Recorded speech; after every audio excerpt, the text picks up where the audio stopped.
Grind don't stop. Grind don't stop. Grind don't stop.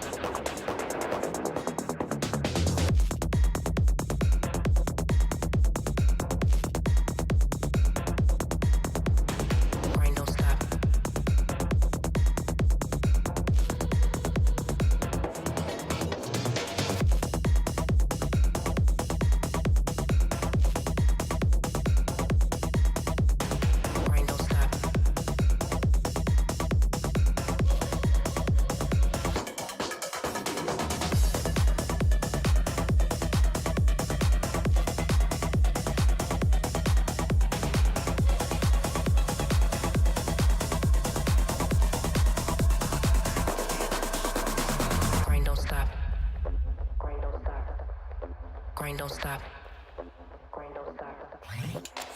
Grind don't stop.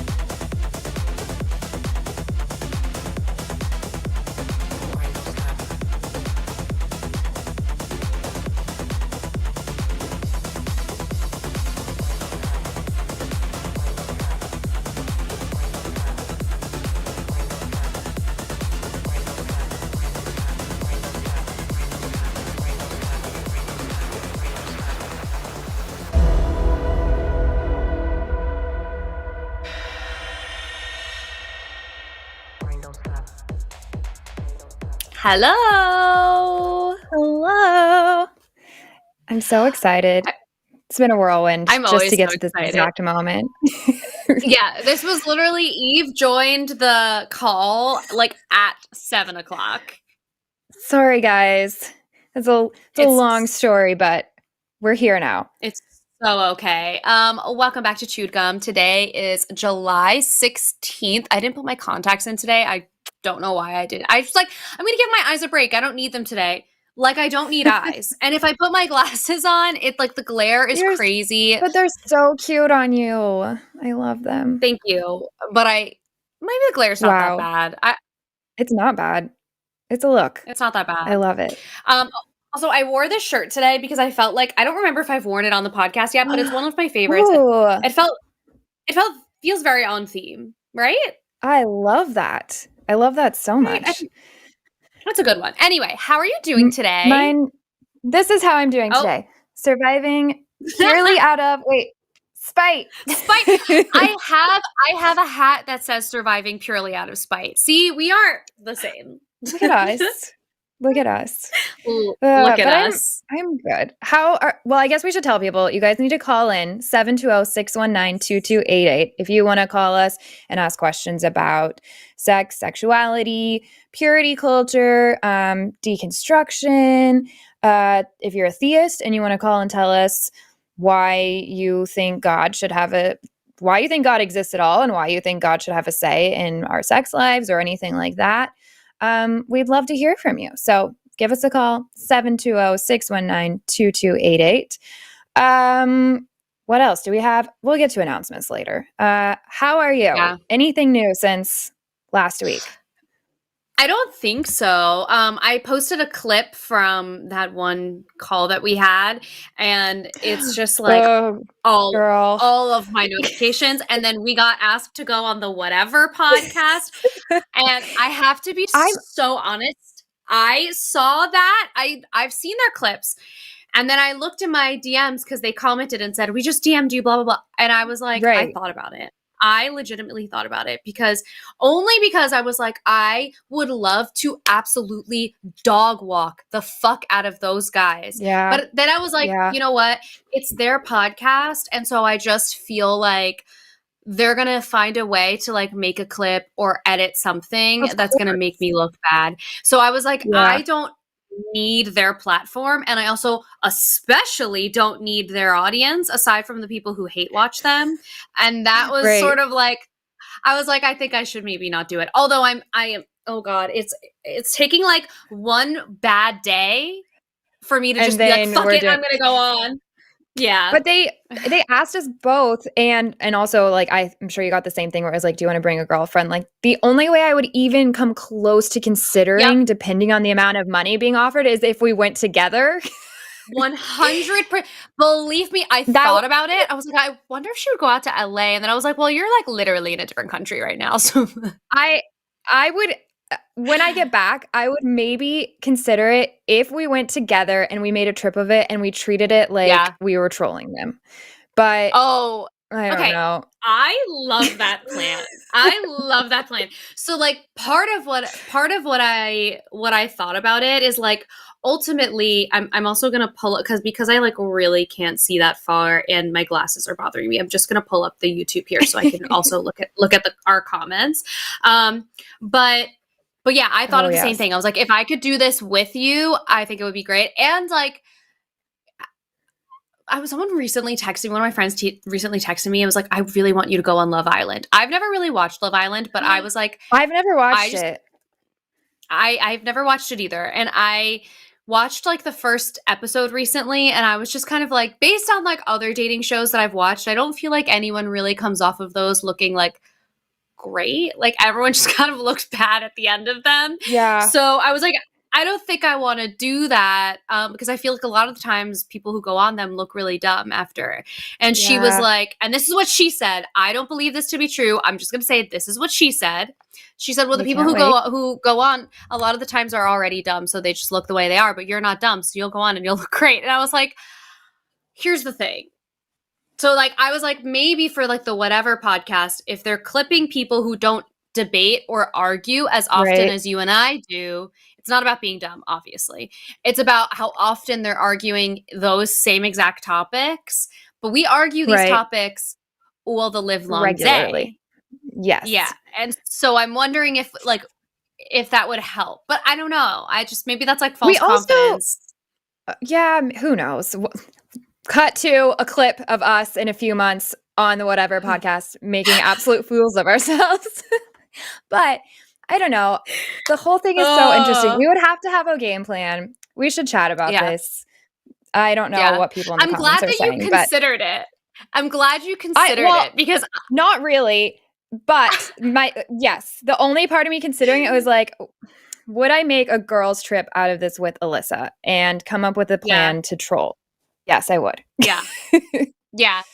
I feel like it would be really fun to go on and like really like, because they're the kind of people who like to exist in a vacuum, I feel like. And so like, we're not going to convince them otherwise. And for anybody who doesn't know the whatever podcast, it's basically like Andrew Tate rhetoric, like kind of like so bad. Spewed. And they'll do stuff like they'll talk over their guests and like try and like gotcha them in arguments that are just like, they're just misogynistic and shitty. And so, yeah, it's bad.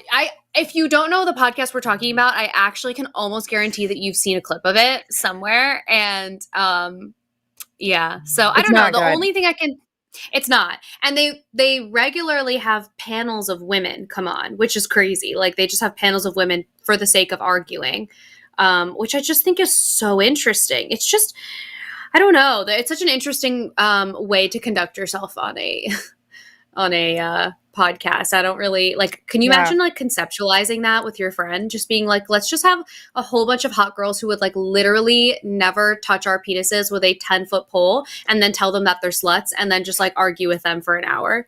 And then your friend being like them against each other. Yeah. Have you noticed that? Yeah. And then they're like, no, that's really good. That's really good. We should do that. Like, it's crazy.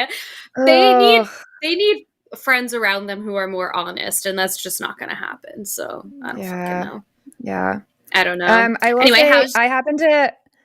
I happened to glance down at the chat for once, and I saw that someone said like, how much of this show, like what percentage of this show, something like that, is even Alyssa flirting with each other. Let me tell you what percentage. 110%. No, because even that when is it's the like show. one of that's the show. Thanks for watching. And it's like if you even if there's moments of times where it's like Eve is like doing her thing, she's pulling out references. She has like she's like on it. I'm sitting there literally heart eyes like this, like just watching her like that's my bitch. That there she is. That's my girl. That's how I feel about you. That call, like the call that you posted from last week, which if you guys didn't see that, you should go back and watch just the last call. Really, it's great alone. Yeah, it's crazy. It's crazy. Like mostly it was me just like looking to you to be my internal strength because I was like, I don't have it in me. Like you can see me just like not well and just like grateful for you over and over again. You were crushing that conversation. I will argue with someone like that, like where you'll be like, but where are the facts? Like, where are your references? Like, you're literally just pulling this out of your ass. And I literally am, again, these are the moments where I'm like, I need to have a long, hard conversation with myself where it's like, have you ever heard the expression of like, if you're an adult who's arguing with a toddler, you're the asshole, not the toddler. It's that. It's like, I feel like I need to like also it's like, but those are the calls that end up being like entertaining and funny sometimes. So like sometimes it's like whatever, but sometimes I'm like, really, like what was the point of that? And someone in the comments of the clip that I posted was like, you could have just had like a more productive conversation essentially. And I was like, I actually think there were moments where we were having like he wasn't mean. I think so like too. He actually he wasn't. He was more respectful than a lot of callers we have. Yeah, facts. So like it was like, you know, a good mix of both. My new setup, the only thing I need to figure out is this camera's like a little shaky. So like I apologize if it's a little shaky. I keep looking, I'm like, am I shaking right now? No, it's just Alyssa. No, it's me. It's also because my dog is over here and she's like scratching her ear. So she's like making it shake a little bit, but whatever. Yeah. It's okay. It's exciting. It keeps it interesting. It'll keep me awake. Yeah. Which I keep saying this every episode, and I'm just going to keep annoying everybody. In case somebody new is watching, I'm in Finland, and it is 2 a.m. So if I seem a little not as sharp as usual, it's because I'm not. So that's what's happening over here. Also, the fly is here. She is alive and well, and she's hanging out with us. She's here. Tinkle Bell is in the room. She just went somewhere. So she'll make an appearance. It's exciting. I'm seeing we have so many callers. Do we? I knew we would. Oh my God, our lines are full. I knew we would because of that clip. And there were people who were like in the comments of that clip going fucking ape. And so I was like, this is going to be a really interesting Tuesday night. Yeah. Oh, I'm excited. Do you want to pick the first one? Oh, I was just going to ask you to do it, but sure. Okay. Oh goodness. It's like, I don't even know. We are in our process. We do have a theist. Do we want to start with a theist? That's like a heavy. Let's do the theist second. So the theist on the line, we will get to you. Let's do that one second after announcements. Okay. Does that sound good to you?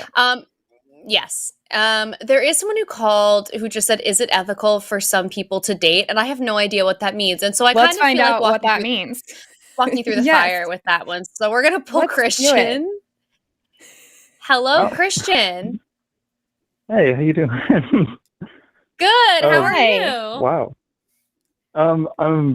I actually had to do a little mindfulness exercise before this call because, like, my heart is beating out of my chest. Like, oh my God. Well, thanks for calling. Listen, same. I have to do that every time, so we're all equals here. Oh, no. I come here with my adrenaline at full fucking speed so that I'm ready to when I need to. But anyways, neither here nor there. So what was your question that you were calling in for today? Thank you for calling. It very much is the question I posted there.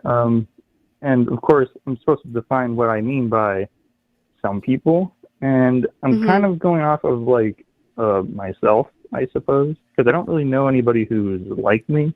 in the same way. So I tried to just keep it a little, how do you say, condensed. But anyway, so I'm just kind of tossing this out to you guys. Is it ethical for someone like me to date, be in a relationship, essentially emotional, coupling, I guess you could say? So I think you cut out. Yeah. Okay. Sorry. Yeah, I thought you cut out sorry. there for a second. I'm sorry. Yeah, I'm trying my hardest to be heard. Is that no, better? You're great. Oh yeah, Okay, yeah. You just cut out on one part. It wasn't even your fault. But you were saying something about, is it ethical for you to date other people when you are, and that's kind of like when you cut out. Yeah. Okay. Yeah. Is it ethical to be in a relationship with someone when, like, just for context? So I'm actually well, I'm sorry, I'm just totally freaking stumbling right now. No, you're good. It's so fine. Okay. Anyway, so I was sexually traumatized as a kid, and it's kind of obliterated any intimacy I could possibly experience. And, you know, I'm in my 20s now, and, you know, it's a rough deal. And it's been kind of a little adventure on my part, trying to, like, figure out who I really am as a person. Because on top of that, I was also raised by a narcissistic, hoarding mother. And she was, you know, no father figure either. But anyway, so, yeah, sob story. Anyway, so it's gotten to the point where I'm actually, like, afraid of sex.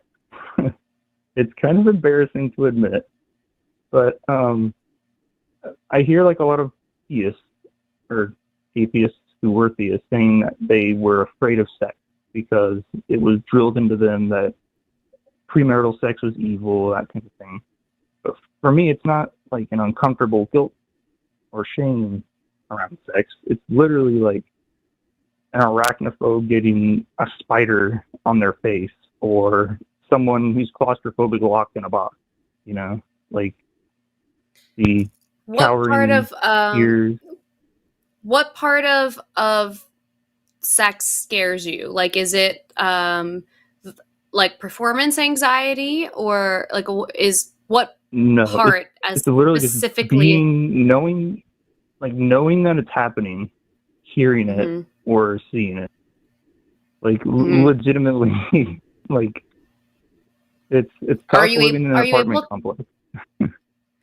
Are you able to I understand. Are you able to masturbate at all? Have you ever tried? Yeah. I suppose that's fine. Okay. But, you know, so like, it's just for an example, sex with another partner is where it gets or a little, other people having sex. Or other people having sex. Okay.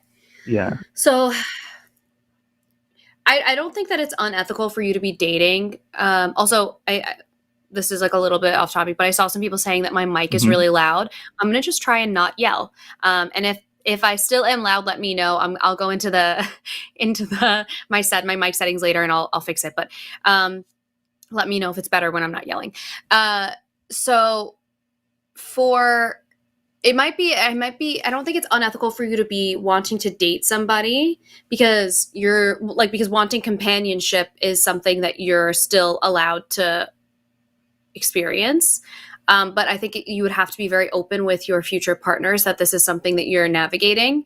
And I also think that it would be really, really beneficial to you to find a sex therapist in your area who can help guide you through that fear specifically, so that is something that you could potentially enjoy, or maybe you discover that that's not something that you're interested in at all, and maybe you will fall on a spectrum of asexuality in some way, or you could be like demisexual, which is someone who needs to be sort of like in love before they feel like they can be actually sexual with a person.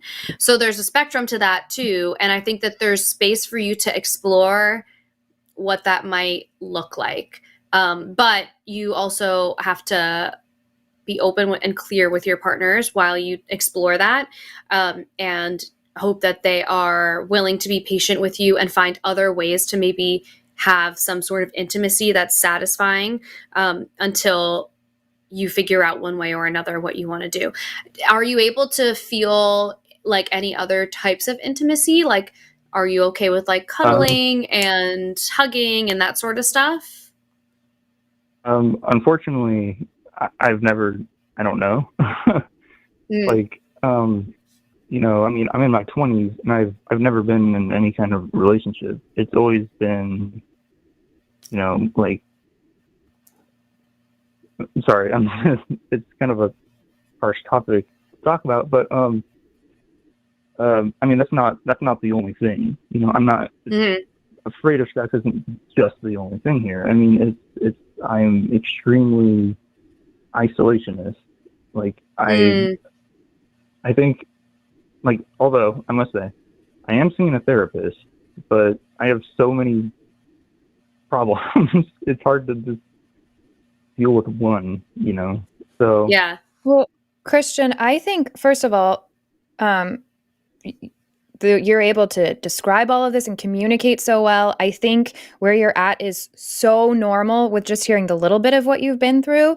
It sounds like you're doing amazing. So first of all, I'm really proud of you for making the choices that you've made to even be able to call us right now. Like, this is scary for any person to do, and you're calling to talk about something that's hard to talk about and that's clearly important to you. So that's already amazing. I think you are going to have lots of success in this area of your life, whatever that ends up looking like for you. Alyssa's obviously going to have way better advice when it comes to practical things than I have to offer. But as far as like this ethical question, I don't think that's an anxiety that you need to take on yourself, because if you're, like Alyssa said, if the other person has consent, if they know what they're, quote, signing up for, if you're honest and you're forthcoming and you communicate as well as you're communicating now, then I think that's amazing. And we all have so many things. I have so many traumas and so many things that my partner has to be patient with me about. We're not, like, none of us are perfect. None of us, introduce me to somebody that is. I don't know anybody who's like, I'm with somebody and they don't have to have any patience or any understanding for any part of anything about who I am, you know? So don't feel any shame about that. And listen to whatever practical advice Alyssa has, because it's going to be, well, what she's already said, I think is great. But as far as the other side, as far as the ethical side, there's nothing unethical about you being just like everybody else and wanting the option of having a romantic relationship. The only problem would be if you weren't disclosing something to somebody, you know? right. Yeah. But, sorry. No, go ahead. Oh, okay. Well, I mean, the whole point of me saying, like, is it ethical, is, like, I mean, I'm really concerned about somebody else's well-being here. I mean, like, just for example here, like, my sister, she used to date a lot of guys back in the day, and I've seen how bad it, like, what you can leave people off with. And, like, it is a little startling and frightening to think that when you essentially get into a relationship, you are, in a sense, affecting their emotional, mental, and sometimes physical health. And, I mean, take someone like me, for example. I can't give someone the sexual need they might need. And I'm so, like, used to being alone and away from people all the time. It's like, now they're going to feel neglected. And then now it's starting to spiral, probably. And I just really don't want to be. Oh, was that? I think sorry, I'm interrupting you, but I think it's important to also realize that if someone is going to want to date you, they're doing that out of their free will, and they can decide that you're not a good fit for them and have that conversation with you as an adult, having that conversation with another adult, and they can choose whether they want to stay or they want to go. As long as you're being very honest and very open about what you're experiencing, I still don't think that it's unethical. And I think that if you are okay calling strangers, knowing that there's going to be lots of people listening to you express this on a call, and like, granted, there's like a level of, I never say this word right, but like being anonymous. I was going to say I always say like anemone, and that's not right. Whatever, being anonymous. Anyways, but if you're okay with communicating this to us, I feel like if you find a partner that you can trust enough to have this conversation with, I can't imagine that you wouldn't be able to do that.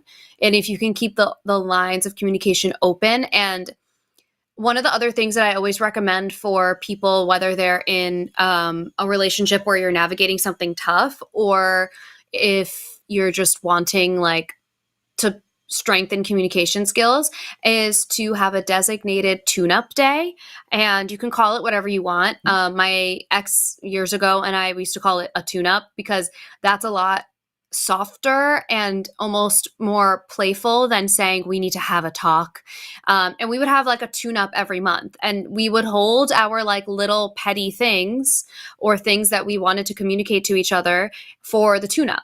And that was really helpful because it gave us a day where we were intentional about, like, we had already decided that the tune-up was a time for us to discuss things about our relationship that were bothering us, but we didn't feel like we wanted to like pick it apart. But actually, we're coming together because we love and care about each other, and we want to be able to work on our relationship and have it be really strong. So we're going to do that and talk about this stuff in this little like tune-up period.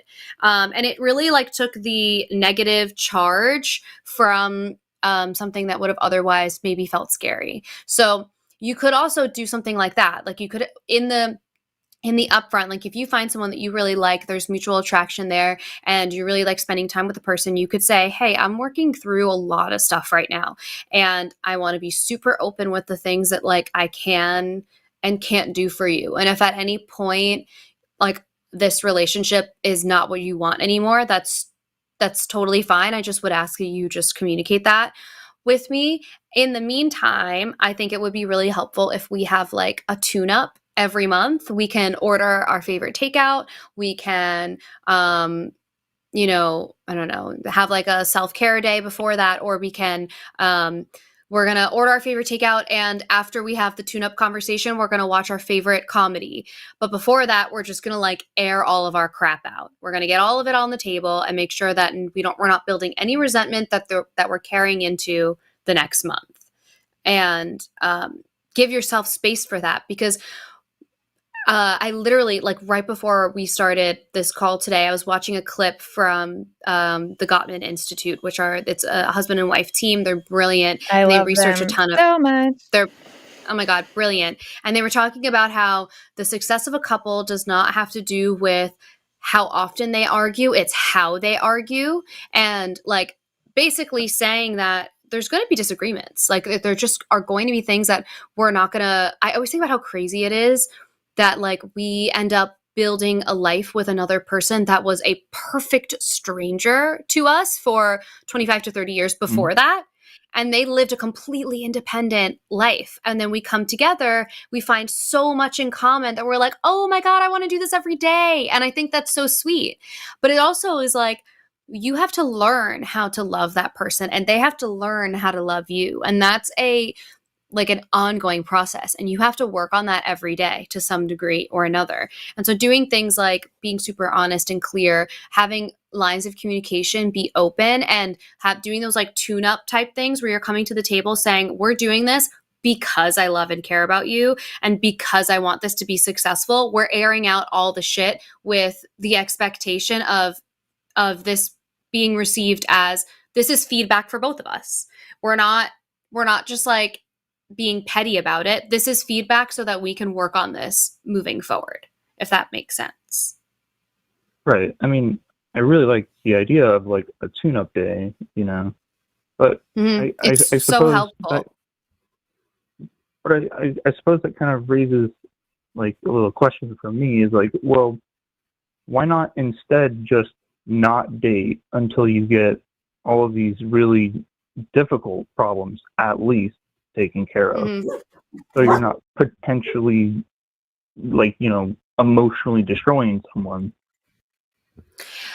You could wait if you want to, but I also think you could wait until you feel comfortable. Like if you feel like I don't really want to put someone through what I'm dealing with, then wait. But if you feel like you have the space in you to allow another person into your life, and knowing that having another person in your life means that you have to also care for them in some way, in whatever way is fulfilling for them. If that's something that you're ready for, then you're ready for it. But I also, anytime we enter a relationship, it's our rate of failure in relationship is drastically higher than our rate of success, because our successful relationships are measured mostly by like if we like marry them, or they end up being our life partner, they're our like last partner for an extended period of time, or it was just a really beautiful relationship. But our the way that we relationships are a funny thing, because someone is bound to hurt each other at some point, because we're human beings, we're strangers that are coming together and trying to make this work. So I don't think that you need to dismiss relationships as a whole because there is a chance that you might hurt their feelings, because you know what, if we're being totally honest, Christian, you will hurt each other's feelings at some point. It's gonna happen. Yeah. But it's not that you're arguing, it's how you're arguing. So it's Right. not that you're going to disagree. It's not that you're going to hurt each other. It's how you come together after that and you heal, and how you work on that moving forward, and how you communicate through all of those things. So I think if you Right. feel like you have space to care for another person, because ultimately that's going to be the biggest thing, is like you have a lot of stuff that you're working on, and you'll be able to find a partner who will hopefully be able to hold space for you in those moments. But will you also be able to hold space for them in their shit too? Because everybody has Right. shit. We all do. I mean, and you have a lot of stuff that you're working on for sure. And you committing to all of that is amazing. And you should be so proud of yourself for wanting to work on all of that, and for even having this thought process. It's huge. But other people are going to have stuff too. So if you have the space for that, I don't think that it's unethical. well, I mean, I guess it's not really like the arguing or like the difficulties of a typical relationship. It really is just like, I legitimately cannot give them what they might need, you know, like it just like if you put a broken cog in a clock, it won't fix the cog, it'll break the clock, kind of thing. You know, like, but you don't know what person you might run into where you might actually be enough for that person at that time. You don't know. And also, if you don't feel ready and you want to be different before you start dating, that's great too. I just don't think it's a question of whether it's ethical. It's about there's ethical ways to go about it, but it's about what you feel comfortable with and where you're at. And if you want to be further along before you bring somebody else into your world and become part of somebody else's world, that's also totally fair. So I don't think it has to be a very black and white thing. I think just being in touch with yourself and what you feel ready for is great. Right. Yeah. I mean, I don't know. It's kind of a tough thing to articulate, I suppose. It's just, gosh, I'm sorry. I'm just totally tripping. No, you're good. I think you're on a great path, and I think keep up with the therapy, and maybe even listen back to the call and like see if there's anything specifically helpful that you heard and try that out too. But I don't think there's a rush, and I think you're valid in how you're feeling about it, and just keep on with it. Right. Well, you know, I've been met with mostly deflation when I talk about it with people. I mean,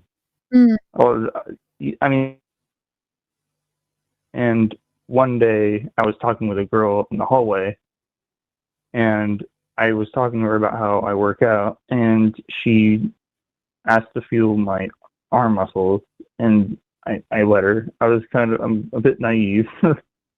And then she started, you know, like grabbing my chest and all that. And I, you know, kind of freaked out a bit.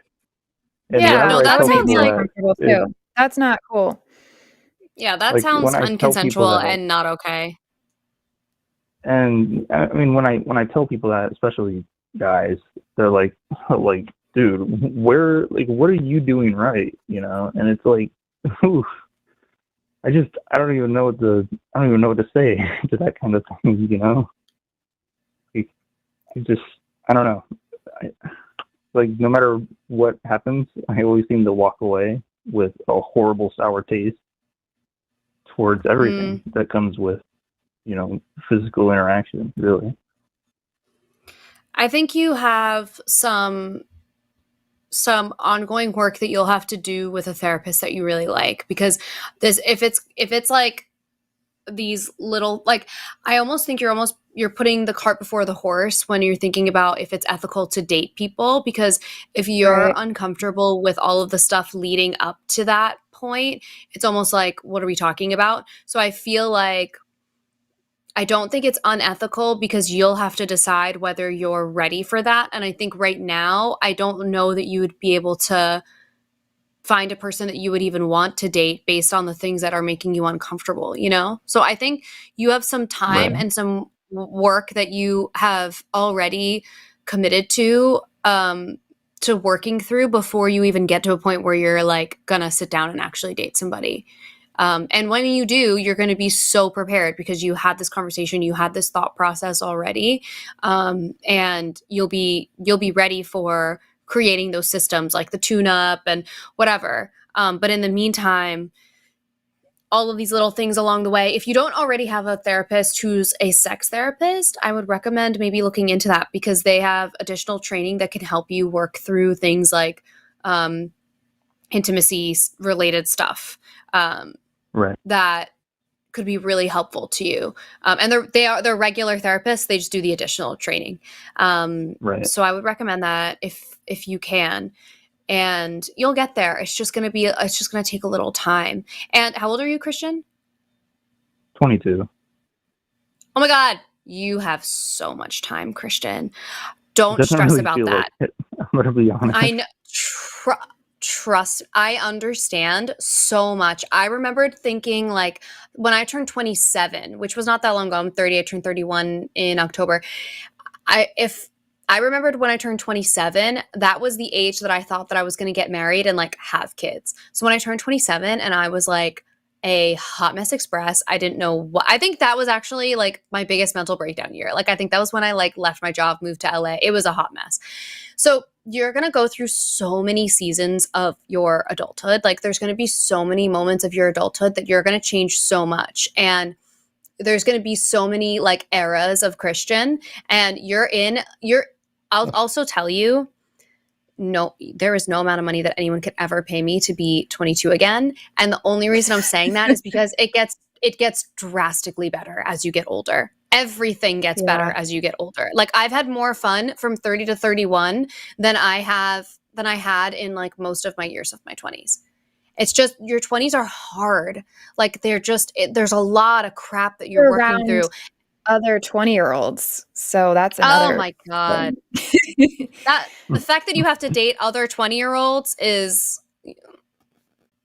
And just to validate you, like that story you said about the girl and all of that, we don't have to get back into it. But I just want to end the call on this note saying, like, you're not crazy for thinking for being uncomfortable. Oh yeah. That wasn't appropriate. That's not cool. If a guy did that to a woman, people would be even quicker to say like, wow, that's super inappropriate. So it's not appropriate what happened, and you have every right to feel really uncomfortable with that. If you hadn't have felt uncomfortable, okay, that's fine, but you are not weird at all. It's weird that other people would try to make you feel like you shouldn't feel weird about that. So you're not crazy. That is not cool, and that's not okay. And the more time you spend with a good therapist, the more tools you'll get for being able to set more boundaries about stuff like that. Not that a boundary would have prevented that, but to where you don't feel crazy when you address a situation like that and say like, that's not cool, or, when you're met with weird comments from other dudes. So just want to put that out there. It just feels like I'm like I'm a preschooler in college, like I have to catch up on like so much experience everybody else kind of got, when they were growing up. But and I Go get read that. The comments there's on the video, because you'll feel better. There's some part of us that will always feel that way. That will always feel like we're catching up a little bit. And so the good and the bad part is you're so not alone in that. And like, I know it's hard to believe, but I wish that I had I wish that I had committed to wanting to work on my mental health and working through my own stuff, to the degree that you are committing to it now at 22. Like, you're going to be an incredible partner by the time you're in your mid to late 20s. And that's when things start to get like so much better anyway. So I really think and I mean this so I'm not just trying to make you feel better. I mean this so truly and fully. Like, you are setting yourself up for such a great dating life as you get older. And we do have to move on to other calls to make sure that we get some other ones in now. But you're welcome to call us back anytime, and you're going to be so fine. I promise you. Go through some of the comments in the chat because people were having some really nice conversations, and I think you'll find some really nice support and validation there too. Thanks so much for calling, Christian. I appreciate you being so open, and we'd love to hear from you again. All right. Well, thank you guys for taking my call. Anytime. Have a good night. Yeah, you too. Bye-bye. Bye. I love that you're talking about being 22. And like, I was on my second marriage at 22. So we were living slightly different lives. But I also was moving out to LA then. So, Wait, I don't think I knew that you lived in LA. Yeah, I was there for like 5 years or something. Wow. It's all a blur. I feel like I can't even see you in LA. Like, I feel like I can't imagine you interacting sometime. Oh, I would love to. I was hosting the Bible studies in that like Thousand Oaks and all of that, where all the little like D-list celebrities were going, and that was boy. That's what I was doing. I have some really funny stories about that. At 22 is like literally the opposite of my experience at 22. Like, I remember once, this was actually in college, so I was probably like 21-ish, 20. One time one of my best friends and I went to the club, and he on the subway, which if anyone's never familiar, been to a club, by the way. That's okay. You're not missing anything. If you want me to reenact it for you, we could just play really loud bass that wrecks your AirPods, and you can just get the absolute worst vodka you've ever had in your life, and cranberry juice that's like probably expired, and it's gonna and then just like someone who's really terrible getting really close to your face and talking to you, and then you do that for like 2 hours, and then you go home. It's so bad. But we were going to the club, so we pre-gamed for that, and we were on the subway, and the doors opened, and he was like as the doors were opening, he was like, I think I'm gonna be sick. Like, I really don't feel good. There was a garbage can on the New York City on the subway platform. The doors opened. He threw up into the garbage, and then got back on the train before the doors closed. I talk about this like it was the Olympics, because to me at that time it was. He should have gotten back on the train and gone like this, like the gymnasts do, because I literally have never seen anything like it in my life. And that's what I remember of being like 22. And I just remembered like feeling like I always wanted to date somebody and they never really wanted to date. Like everyone was just wanting to like date around. And I'm such a relationship girl that I always had such a hard time. I don't know. You could have been getting married for your second time like me.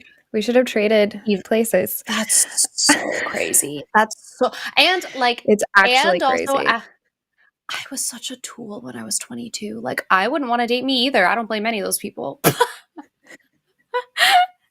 Oh my God. We live and 20s. We learn. Anyway, I love. So glad we're out of them. That. Oh, before we get to announcements, real quick, there was a theist caller that I was excited to talk to. So please call back and I'll give you priority or whatever if I see you on here. But sorry, Alyssa, you were about to say something, and then I'll give the announcements. I see one number. Yeah, that's is not that 15 one. or 6? That's Jake. No, it's a different one. That's Jake from last time. Oh. Okay. Anyways. Oh yeah. Right. Okay, I remember now what the other theist call was. Yeah. Yes. Okay. Which I would love to take that call if they want to call back. But announcements. The Hang Up tomorrow night. Matt and I'm so upset because I love Andrew so much and I still say his name wrong every time. Is it Seidel or Seidel? Seidel. Anyways, thank you so much, Seidel. Andrew Seidel. I've read all his books, just still don't know how to say his name because I don't listen to audiobooks enough. And then we have Takis with Josie Caballero and Luxander. Sunday show. I'm on with Jimmy, and I'm so freaking excited because Jimmy is one of my favorite people and one of my dear, dear, dear friends. And because I've been in Europe, this time zone thing is basically ruining all of my friendships because I don't get to talk to anybody. And we keep trying to hang out and have a conversation. So basically, Sunday show will be Jimmy and I's reunion. Yeah, well, I mean, we'll take callers. I'm really excited for that. But the energy is going to be high. I can tell you that right now. Theists need to have their A game. Please do. I'm gonna then set a reminder. Yay. You should be in the comments making me laugh. I'll try to actually look at the comments. Will be. And I also, I'm also, as you were talking about friendships and things, I realized I downloaded Marco Polo and forgot to set up my account. So I'm doing that also right now while you're going through all the show announcements. So we can send Marco Polo is where it's at. Please. Yeah. Okay. That's another funny side note. The reason I'm using Marco Polo right now is because I have made BFFs with my current boyfriend's ex-wife. We met on this trip and now we're Marco Poloing. So anyways, my life is just, I love it. Sunday show, and then after dark on Sunday, it's going to be Matt and Eric. And then Skep Talk with Shannon Q. That's on Monday. And then that leads us to Tuesday. And I'm so upset. It's going to be Alyssa, which I'm not upset about, but it's not going to be me with Alyssa. It's going to be, I didn't even write down her full name. So I should say this. Because do we not know yet? Okay, I'm not going to say anything. I don't know if we know for sure, but I think who's going to be here next week is this woman named Whitney, who is a fucking genius, and she's so smart, and she is a sex coach. If you've ever had questions, if it is confirmed that it's going to be Whitney, and you've ever had questions about sex that you felt like, I don't know, I don't know, she just is. I love her. So anyway, if you ever have questions about sex and stuff that you really want to ask, that next week will be a good episode. It'll be a good episode because I really want whoever my other person to be on there to be someone who's also in the sex related space. So that will be a good conversation, a good sexy conversation anyway. Oh, okay. I'll have to watch it the next day because I fully plan to, for the first time on a Tuesday in a while, be asleep in the middle of the night. It'll be so nice. But I'm not going to be on for a couple. Thanks. I will miss you guys so much. I'm like very torn about it, but I have to do.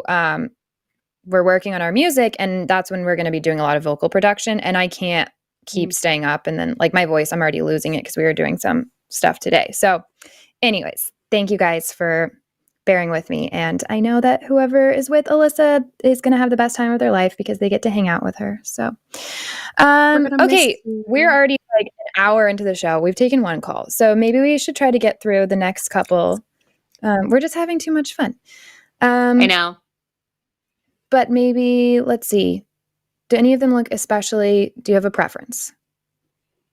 I don't think so. And also, what time are you guys going live on Sunday? I don't know. Literally it's 10 o'clock my time. I think it's 2 o'clock on Sunday for the Sunday show. Okay. I'll confirm it later. Okay, you pick. Are you good with Jamie's call? Right at the top there? Let's do it. Let's do it. Hi, Jamie. How are you?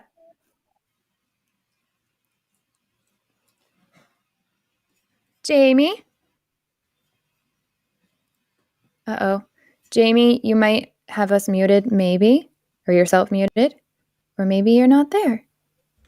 Jamie, it looks like you're using a web caller. If you pull the phone back and like tap it to wake it up, if you're on mobile, that is a problem. So give that a shot. Oh, man. We've been having this problem. I'm sorry, guys.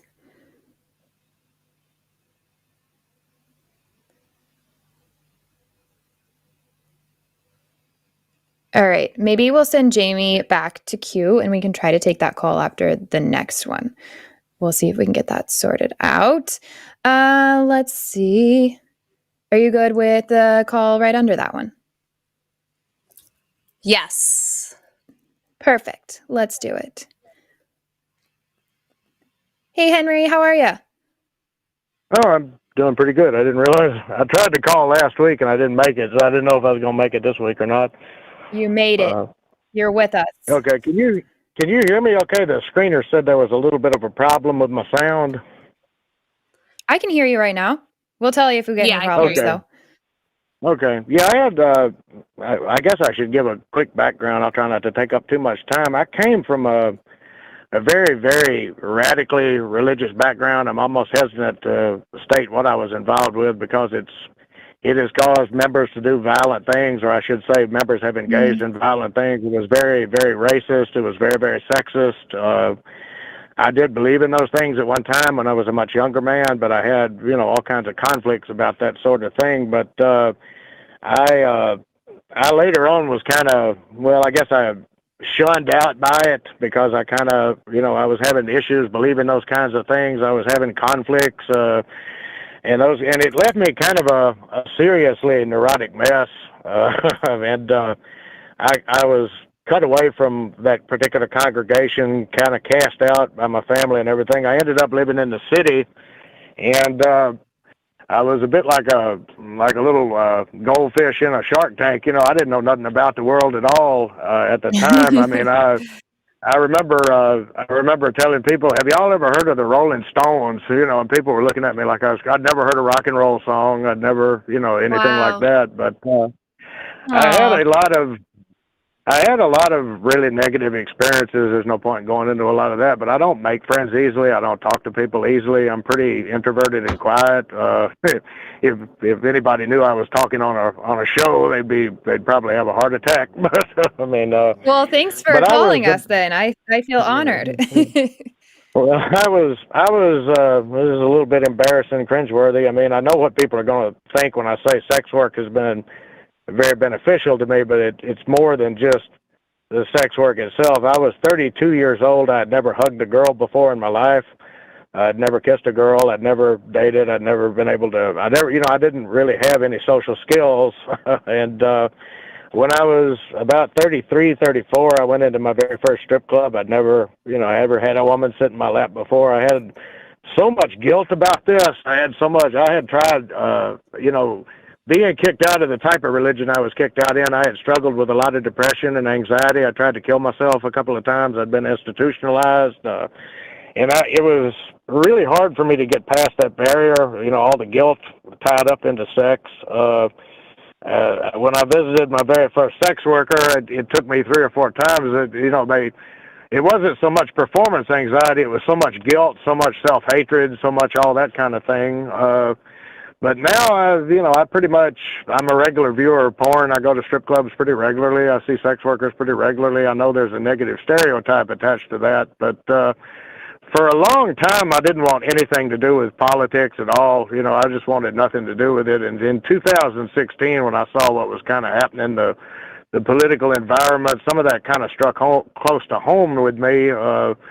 There was a book I read. It was called Sins of My Father. It was a little bit of parallels there with me because he was raised in kind of a neo-Nazi household, and I kind of understood what he was talking about. It spoke to me. I said, okay, now's the time to step forward, get involved, try to do what I can, as far as trying to get people to vote. I'm one of them blue no matter who right now and all that. But I encountered when I first started trying to talk to feminists online. I don't know a lot about feminism. I'm a pretty ignorant guy from, Tennessee, but the only exposure I'd ever had was people like Gloria Steinem or people like Julie Bindel. And when I kind of was a little bit open, a little bit about my background, I got kind of some massive negative feedback. The porn is rape. This is degrading to women. You're a part of the patriarchy, all that type of thing. And my argument at the time was, I think the patriarchy kind of creates this environment. At least I'm a very quiet person. I observe men, but I see an attitude among men. And if you are the kind of guy like myself who sees strippers or goes to sex workers, that you're not a real man. A real man don't need to pay for it and all that other kind of garbage. But I was kind of curious about people who might be more inclined to be like, I guess it's called sex positive feminism. I mean, there was a book I read not too long ago called Playing the Whore, and she was talking about how a lot of these obscenity laws and these anti-porn laws, they've been used to, target LGBTQ people. There was a case of like a lady who's trans that was arrested 3 or 4 times just for walking down the street, in one city, especially in a place like the part of the world I live in, just because some of these laws make it where you could just arrest someone on suspicion, of sex work. It doesn't even have to be anything to do with it. And I was just kind of curious, is there, like, I know I can understand, some of the hostility I got from some of the feminist community, but I didn't know if there might be any type of feminism that would be familiar, or I guess you could say sympathetic to a person like myself. I've heard people say if you read feminist literature, you wouldn't watch porn, you wouldn't go to sex workers, and I'm like, yeah, but I'm not the kind of person that I don't have relationships. I don't, I'm in my late 40s. I ain't ever going to get married or nothing like that. I mean, but I have a lot of fun. I mean, Yeah, I think, first of all, I just want to say congratulations on your life and how far you've come and what you've had to overcome. And I grew up in high control religion, but it doesn't sound quite as extreme as what you've endured. And it sounds like you've had some wild experiences and some real difficulties in life. So I'm just amazed, and I really appreciate you sharing that with us and sharing about what ended up helping you so much. To answer your question, I think the thing is, you're going to talk to, just like you can talk to a million different atheists and get a million different opinions. Sorry, this fly is absolutely killing me. You're going to talk to a million different feminists and get different opinions on how feminism looks, how it's practiced, and all of that. So at the end of the day, for me, I am very sex positive. I fully support sex work, sex workers. I obviously support that being done in an ethical way, but I kind of feel like that should go without saying. I don't support anything unethical. So right. That's my perspective. I think it's really cool that was a helpful thing for you in your life. And I'm sorry that you've been shamed for that at different times, I don't think it makes somebody not a feminist. Okay. And I don't know Yeah. why, like I would have to hear the other people and what they said in exactly way, but I do think that just comes down to each individual person. And I don't think it's fair to say like, oh, you're not a feminist if you have, if you are a sex worker or if you watch porn or, that's my perspective, but I'll let Alyssa answer. Well, I have a lot of thought. I mean, it's not like a lot of thoughts, but I feel a lot for this because I love sex workers. I think that they're so important and they provide such an important service to people. And the way that you are even talking about, like, I'm so glad you called to share this because you're demonstrating why sex work is actually really important, because there are people who hire sex workers who just want physical touch in any way, shape, or form. Like, that's an incredible human experience. And if that's not something that someone is getting in their day-to-day life because they either don't want to go through the process of connecting with a person and it's just easier to pay them and create connections that way, or they just have a hard time, or they just need like a jump start, whatever the reason is, doesn't really matter. The fact that there are people who are able to do that service for you is incredibly important. And I've met many, many porn stars, and I have met many sex workers who do that work because they love it, because it's fun for them and because they enjoy it. Mm-hmm. And so obviously there are going to be parts of sex work that are predatory, and there are going to be like many areas of that industry that are unethical, but there are also people who do those jobs because they genuinely enjoy it. And a lot of the time when I hear people who work in sex work talk about their jobs, they are largely talking about the connections that they make with people. And so for people who do sex work, that's less of like the like porn related stuff.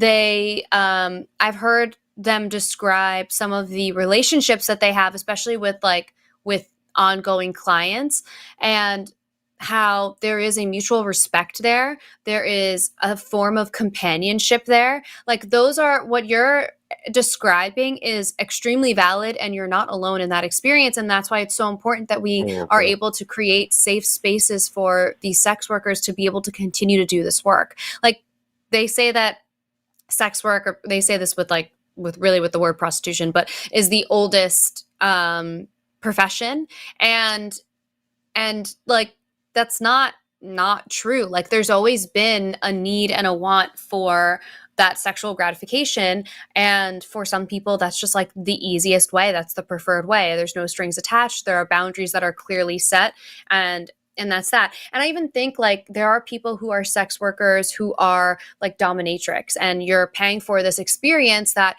you feel most safe with somebody who is trained and is super experienced in it. And so that's how you want to receive that type of service. So that there's such a wide spectrum to sex work, and I think your story really demonstrates how that spectrum really can be. And like I said, there are parts of it that are going to be predatory, and there are parts of it that are going to be unethical, but there are other parts of it that are extremely valid and are part of our human experience.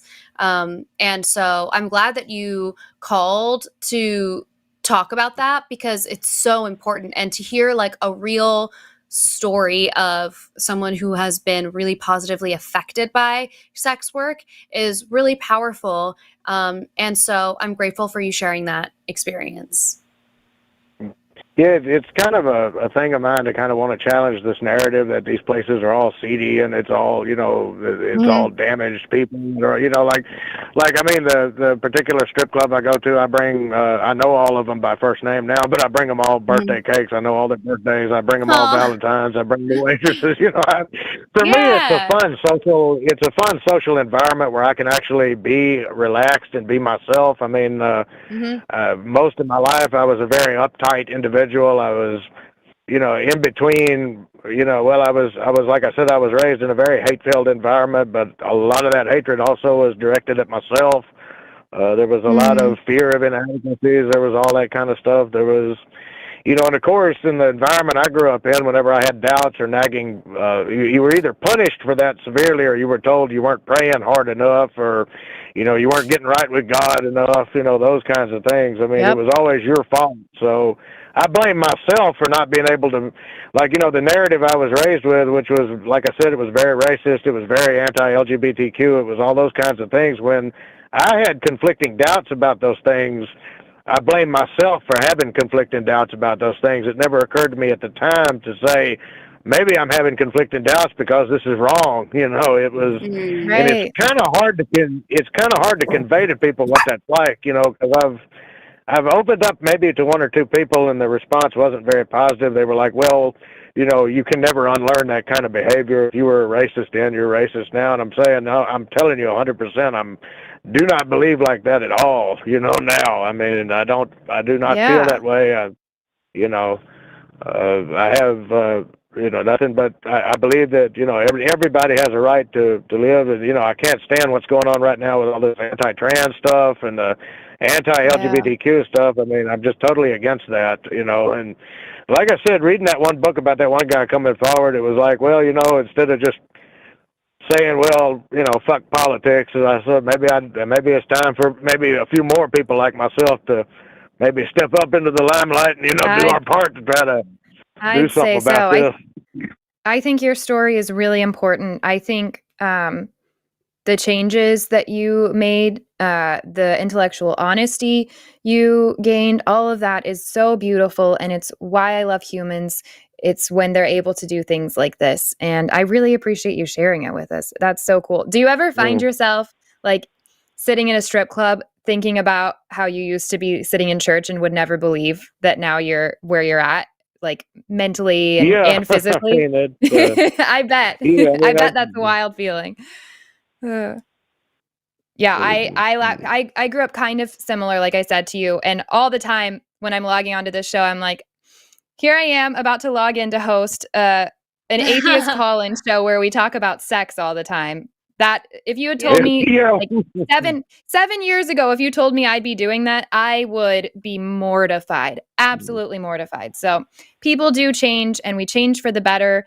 We're capable of changing for the better, and it's really important for others to know that, and to not be afraid of going after those questions and doubts, because just like you said, I did the same thing. You kept conditioning yourself. No, something must be wrong with me. But I'm so impressed with your ability to say, you know what, wait a second. No, I don't think so. That's not right. And then you moved forward, and that's just super cool. So thank you so much for calling, Henry. We'd love if you'd call back again. Would be well, I love great the to hear show. from I you. love the line. So, all right. Thank Well, you. have a nice night. Thanks so much. Thank you, too. Henry. You too. I really like Henry. We love I Henry. love all of our callers. We have the best callers on this show. We really do. We really do. We really do. It's like, it feels like I'm like, this is how moms feel with their kids, where they're like, no, like I have the best kids. That's how I feel about everyone who calls on this show, though. It's like, we literally have the best, like, it's so rare that we have someone who calls who wants to like debate us, even, who is like actually super mean. Like most of the time where people call, even when they disagree with us, they still are super nice. And then we get on top of that, like both of the calls that we've had tonight are like, this is kind of a silly word to use, but like kind of iconic that you called a call-in show where other strangers are going to be listening, and you talk to two strangers about these like really intimate topics. Like I'm so grateful for the people who listen to the show, and I'm also really grateful for the people who are like in the comments and just being so wildly supportive and sharing, you know, their experiences too. It's just I love Tuesday nights. I love doing this show. It makes me so emo. Same. I love it so much. You guys are all the best. And everybody in the comment, like in the comments, is that what it's called? In the chat. Everybody in the chat. In the chat. Trying to be cool. Sorry. Everybody in the chat is so kind. The super chats are always so fun. Oh, that's what we forgot to say. So you guys know the drill. But super chats of $5 or more, we will read those in just a minute. I think we kind of only have time. Well, so let's talk about the call that we're about to take. Do you think, is it time to talk to Jake? I'm just thinking that's probably going to be the last call for the night if we do that. It's up to you, whatever you want to do. I'm down. This is Jake from last week, the last call that we had. And we did tell him if he wanted to call back with his data that we could talk about it. And yeah, let's do it. Let's see. Wait. Jake? Yep. Hey, Jake, what's up? Yeah, I just want to say, like, it's kind of crazy how hateful the comments are to anyone who disagrees with a lot of the stuff that you guys are saying. Or it reminds me of just like very cultish. Calling me that's interesting. and saying I have small balls and just Well, reading I don't. the rest of the comments is terrible. I'm not into ad hominems. I will tell you, being on the internet. So that's why a lot of times I will just, maybe we need to put something up for people to see, like, hey, when you call and if you share controversial opinions, you're going to get intense feedback no matter what it is. I don't know if you're familiar with my Instagram content. Yeah, I'm used to it. I get the most insane hate that you can possibly imagine. So unfortunately, when you voice things on the internet, you're going to get shit on by a lot of people and they're going to throw personal insults. I'm not cool with personal insults. I don't want them. I don't want to give them to you. Do I think that some of the things you were saying were absolutely horrible and I vehemently disagree and I'm really disappointed that you think some of those things? Absolutely. Do I think that you are a shitty human being that deserves to have unkind things said to? No, not at all. Lots of things can be true at once. So that being said, well, Alyssa, I don't really Alyssa have like said I don't really have an balls. I've never said you had. I never said you had small balls. I would never say that. I don't think I've ever said that about any human being, literally ever. You did on the last show. I did not. Call. And the video you posted, you call me a misogynist. You are misogynist. But this is why, like, I'll never relate to atheists. Okay, so here's the thing, Jake. This is not how the call is going to go. The call is not going to go where you get to call and complain and say, oh, I don't like how I'm being treated. Like, that's not how this show works. If you want to call and talk about something, we can do that. But if you're just calling to be like tone policing and be like, I don't like this, then we can move on. Then why are you calling us and why are you talking to us again? How am I a misogynist, though? Because do you want to have a call where we say you're a misogynist, or do you want to have a call where you present something and we actually talk about something? Well, because the ideas you were saying, Alyssa called me a misogynist. I just want to know if you do actually want to talk, like if you actually genuinely want to know why I feel that way, it's because the conversation that we had was one where you felt that women were being promiscuous with no reason to believe that. Like, no actual factual reason to believe that. No information to back that up.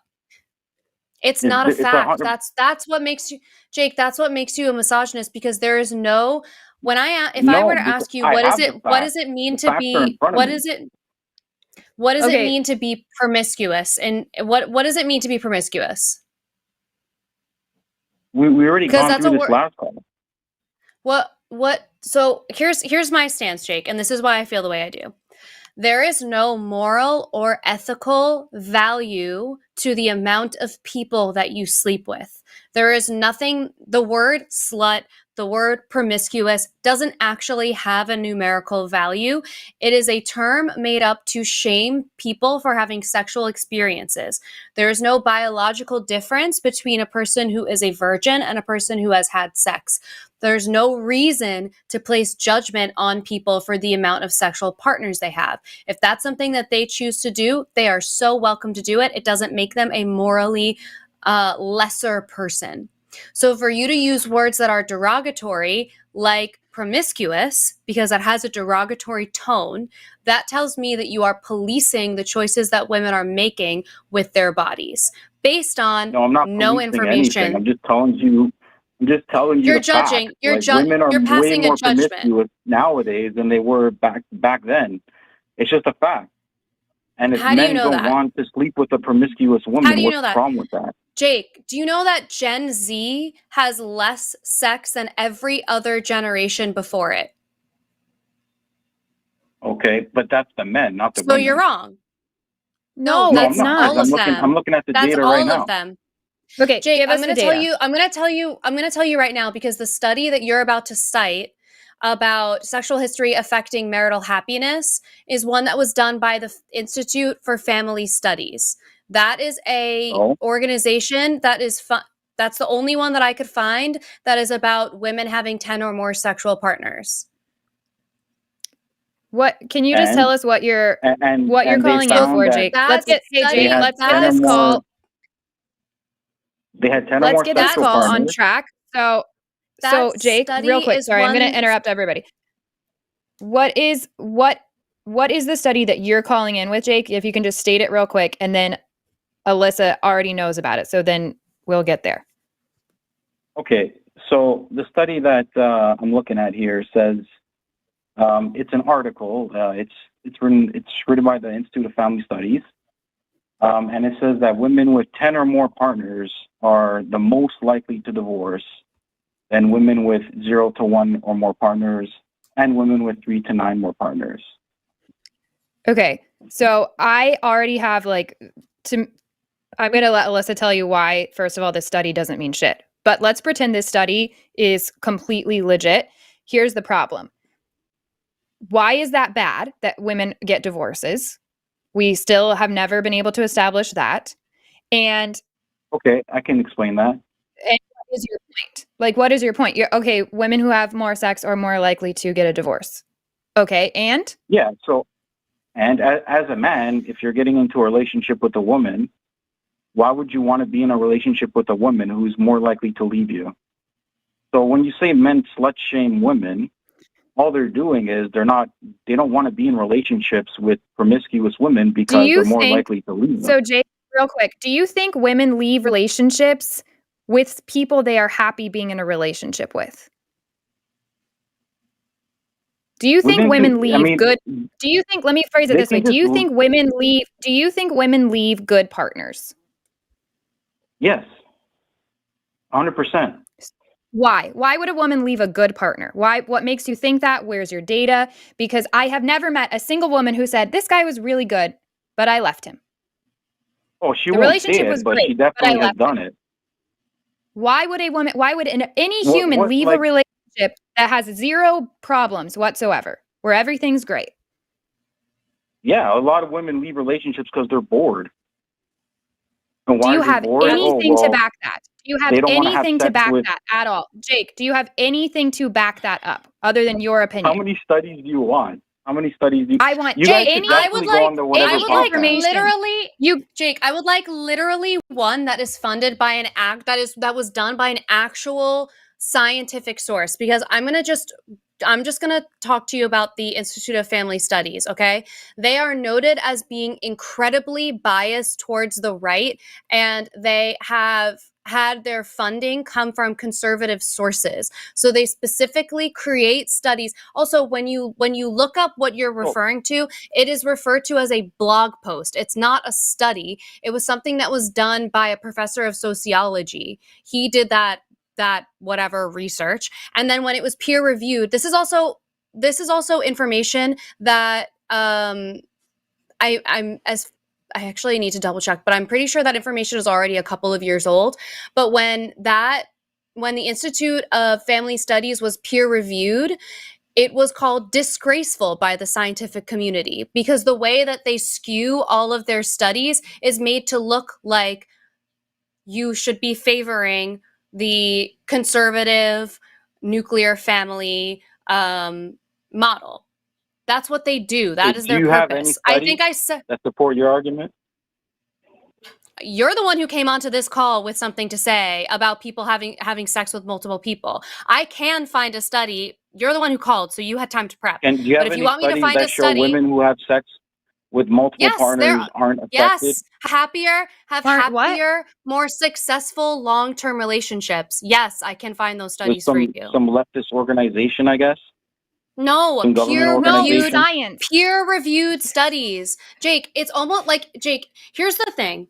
When we have people who call and disagree with us, that's totally fine, because at some point we can go back. Like, there's sometimes we have people who call who are theists, so they believe in some higher power, whatever. A lot of the times I feel like those calls, we go back and forth, they boil down to, I have faith in something that you don't have faith in. Okay, great. I'm not trying to convince somebody out of their faith. That's not my business. If that works for you, great. When you try and go toe to toe with me on research, and then I tell you that your research is not right and your response is la la la la la la la, that's where I start to lose my shit a little bit, because now I'm telling you that what you're presenting to me is not the world in reality. And instead of saying, okay, Jake, I'm telling you it's not, because that study that you're bringing to me is purposely funded by conservative places, foundations, so that they can spew out and create people with the ideology that you have here, because it benefits them. It benefits them to have nuclear families. So I'm telling you, who benefits from a nuclear family? Oh my God! Hold on a second. Other than the people in the nuclear family. I want to just show you like how your logic is not making sense. And Alyssa told you why she's frustrated. I'll let you know why I'm frustrated. We talked through the situation. I'll even grant you the study. I have no need to, because Alyssa's blowing it out of the water. But let's pretend that that's totally true. We already weren't able to find a reason why that's bad. And then you said that women leave relationships because they're bored. And I'm asking you, do you have any evidence of that? And you are saying, oh, you want to study? Like, you're upset that I want evidence. Because here's the thing. If we can just assert things and apply our opinion as fact, I'm not done, then I can say back to you, women are leaving because men are boring. Like, we can just make shit up all day and go back and forth. You actually have to have evidence if you want to assert an opinion and be believed. Well, I came on here to discuss that. So, right. So I'm asking, I'm having a conversation with you, and I'm saying, okay, I'm saying, okay, so you want me to believe that women are leaving relationships and it's bad. And the reason it's bad is they're leaving because they're bored. And I'm saying, where is your evidence that that is true? My evidence for that is true is because women nowadays have a lot of options to choose from, as opposed to men. But so do men. But that doesn't answer my question, Jake. There are studies that... Jake, how does that show that women are bored?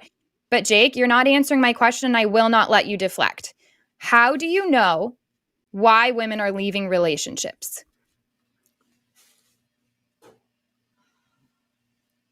How do I know why women are leaving relationships? Yep. I mean, I just showed you a study which shows that women who sleep with 10 or more partners are more likely. That study is invalid. It's invalid. It's invalid. That's not an answer to my question. It's not answering my question. It's invalid because that source that you provided is one that has a bias. So I can provide you like 100 different sources, and you can just say, "Oh, it's invalid." Jake, I'm granting you that. I'm literally granting it to you, and you're still not able to answer it. How do you know the psychological reason why women are leaving? What? I just answered it, because they are more promiscuous nowadays than ever. So that is not an answer, Jake. How do you? How do you know that's why they're leaving? How do you know that is why they're leaving?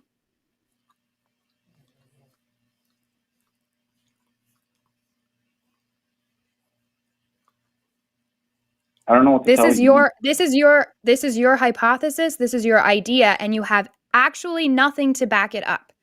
You have a really sketchy study. Because I showed you studies, and you guys are just like... Jake, the study doesn't tell you why women are leaving. The study does not tell you why they're leaving. I'll tell you why they're leaving. Because women that are having those amount of sex partners are experiencing life, and they're raising their standards, and they're saying, this is not a relationship I want, and I'm empowered to go make decisions for myself, and I don't have to stay with this guy that sucks ass just because it's the one person I've ever been with, and now I'm afraid to go be with somebody else. That's why people that have less sex aren't getting divorced, because they don't leave a relationship. They get married, and then they're afraid to ever have sex with anybody else. They're afraid to leave the relationship, and they stay, and it skews the numbers. That does not dictate whether that's actually like a healthy, happy relationship or good for society. All you're showing is that women are making choices that they want to make. That's amazing. That's great. No, that's not it at all. I mean, if you're going to shame men for not wanting to sleep with promiscuous women, then like your argument is completely invalid. Who is shaming men for not wanting to sleep with women? I'm never saying that. I'm saying the opposite oftentimes. Promiscuous I have women. never... What is promiscuous? I don't believe in promiscuous. I don't believe that promiscuous women exist. I do not believe they exist. What does promiscuous mean to you, Jake? I already explained this. Women who sleep with multiple partners without being in a serious relationship with. How many partners would make you promiscuous? I'm 30 years old, so if I have had, if you're not at this point, I've had three long-term relationships. They didn't work out. I learned a lot from them, though. They were very valuable to like my life's journey, so I could find my future partner and what I want.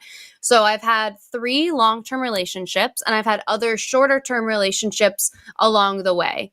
Does that make me promiscuous? No, it doesn't, because you were in a relationship, and I don't think most men would see that. Is it any but there's women nowadays, they have body counts of like over 100. Jake, like, who decides what a valid relationship is? With a woman who like decides long term? What if the agreement is one night? One night, we're committed to this situation. Why is that better or worse than somebody saying, I'm going to be with you the rest of my life? What's the difference? If both people are consenting and both people are happy with the situation, what is the problem? The problem is you won't be able to start a family like that. But many people don't have to start families. And if they do want to, they have families. People have families that want to have families if they can. How is the human and that's not what life revolves around. No one has family.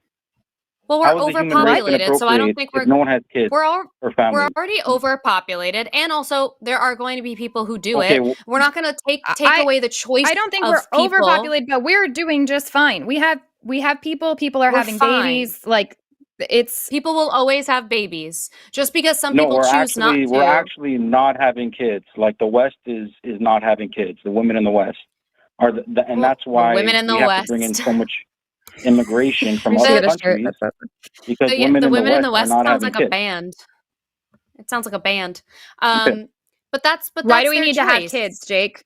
If women don't want to have babies, why should they? Because now we're getting to a whole other topic. The human race.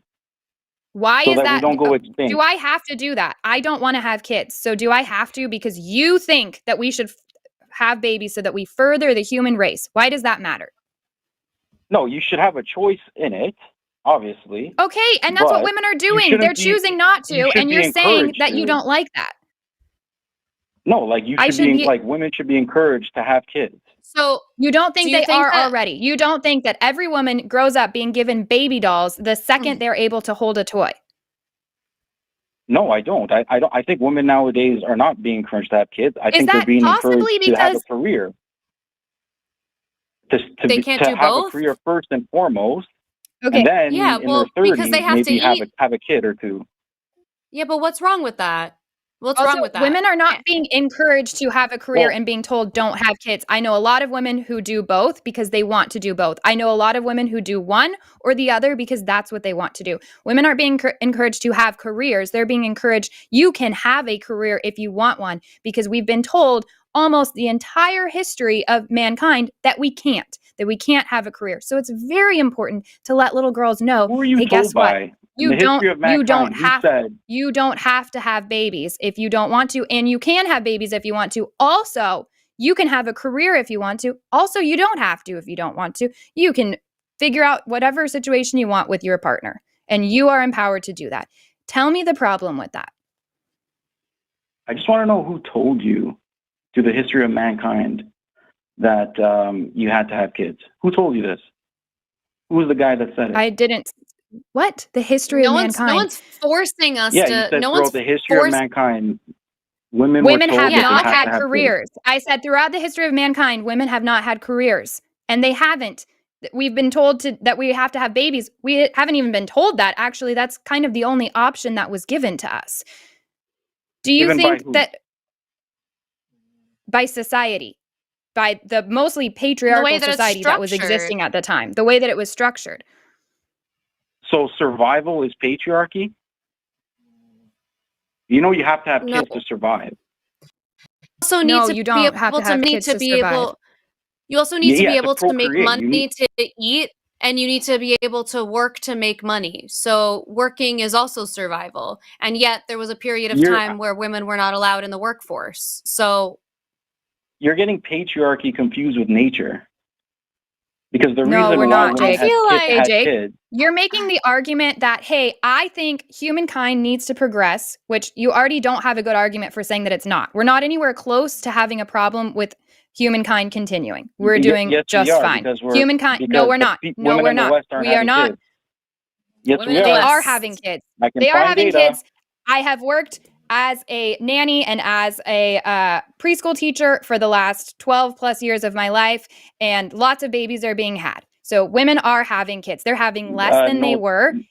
They're having less than they were. They are having kids. So that's just a straight up lie. They're not having they are having kids.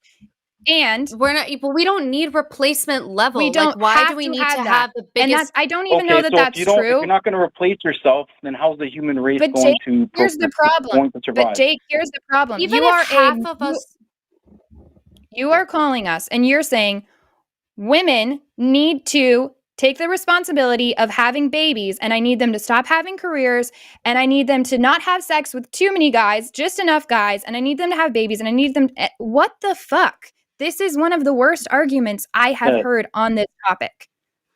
What's the name of the guy? Wait, Jake, this is like a genuine question because I can't remember. What's the name of the guy? One of the hosts of the Whatever podcast. Do you remember his name? Thank God I don't know his name. Go on it. It'd be entertaining. What? Only if you go with us, Jake. Do you remember his name? I would. What do you mean you would? Do you remember it or do you not? Oh, you would go on. Sorry. Yeah. Do you remember the guy's name? I would go on with you. Sorry? Do you remember the guy's name who hosts it? Who owns the Whatever pod? I mean, the YouTube channel is Whatever. There's a guy that's on there that debates with women called Andrew Wilson. Oh, okay. I just first and last name. I just wanted to confirm that that's where you were getting all your information from, and you gave me first and last name, so I assume that that's where you learn all of this. No, like it's just data throughout the years. It's just Jake, coming to I don't haven't given us data though. You're giving us opinion. You're saying, but Jake, you're saying things like women are leaving because they're bored. You're saying things like women are leaving because they're bored. You're saying it's part of the reason, because if you have think about it. You have nothing to prove that. Also, what if a woman leaves a relationship because she's bored? Is that wrong? It's not wrong, but you can't shame men for saying, "Hey, I don't want to sleep with a woman who's been promiscuous." Nobody's shaming men. Nobody's shaming men. Doesn't mean anything, Jake. Promiscuous. I want to take a moment for the promiscuous doesn't mean anything. It is objective. It is a word that people use when they want to judge the actions of someone else. And there is no number that is designated for a person to have sex with that makes them promiscuous. And it is perfectly okay if you want to be having sex with someone without the intention of wanting to marry them. That's also completely fine. That doesn't make you not reality. That's not reality. Because a lot of men not everybody are purposely not wanting to sleep with women who are promiscuous. Because they don't have because of prejudices that they have because of misconceptions about the idea of what happens when women sleep with other men. It is because of stories that they have been told that they're telling themselves, because there's no actual concrete reason. There's nothing biological. We don't have studies showing that you're going to turn into a unicorn and die. There is nothing to back it other than prejudices and stigmas surrounding it. No, you didn't. You showed us this one weird study. And basically what you're saying is women that have more partners have a higher likelihood of getting a divorce. Which came from an institution. Which came from literally an institution. Like that. That also came from an institution. So Jake, what you're telling me is you're a coward? It's telling me you're a coward who's afraid to be in a relationship with a woman that would hold you to a certain standard. You're intimidated by past partners because you're afraid that has increased her expectations on what she gets out of a relationship. And you don't want to be with a woman like that because you'd rather be with somebody that settles and stays in a relationship that sucks. Because if you weren't worried about being if you thought, no, I'm going to be a good partner, then you're not going to lose your partner. All you're saying is that you're insecure about being in a relationship with a woman that is empowered. No, I'm smart. That's not Jake, insecure. are you in a relationship assuming right you're now? single. I'm assuming you're single. Thinking outside of the box. Because No, if it's I get a not. I divorce think as you're a man, thinking very. I'm completely fucked. There's Like, nothing wrong with Jake, getting a divorce. There's nothing wrong with getting a divorce. Have you There's know that? nothing Okay, here's wrong with another getting a statistic divorce. for you. Do you know that the highest divorce rate? Sorry, men who have divorce, okay, they end up committing suicide. A lot of men, right after divorce, And they that's end up really committing sad and suicide. terrible. And that's because men, there's a whole other Is that issue a fake that's not, study? we don't have time for in this call. That is really sad. And it's because men don't get the mental health care that they need because of stigma against men and their emotions, which is an entirely different call. No, it's because they're getting completely fucked by the system when they get divorced. That's what I just said. That's exactly what I just said. You know what? And it's That's not divorce. That's what people. I'm with a partner who's been divorced, and I've also been divorced. And we have a really great, amazing relationship. We both have our mental health like in great places, and our divorces made our relationship better because we learned things and we raised our standards and we learned what makes us compatible with somebody or not. Jake, I'm just like, for you to say that, like, I mean, I don't even know where to begin. So the Institute for Family Studies, where you found that blog, that is it's literally called the Institute for Family Studies. So for you to not feel like there is a bias there towards the result that they're looking for feels a little crazy town. They obviously are wanting to promote families because they are called the Institute for Family Studies. Why and would they you also, not want to promote families? Why would anybody not want to promote a family?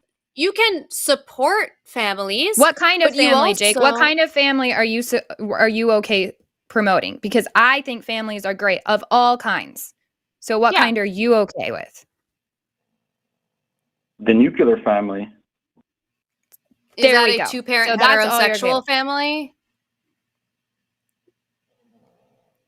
What did you say? Say that again. I didn't get you.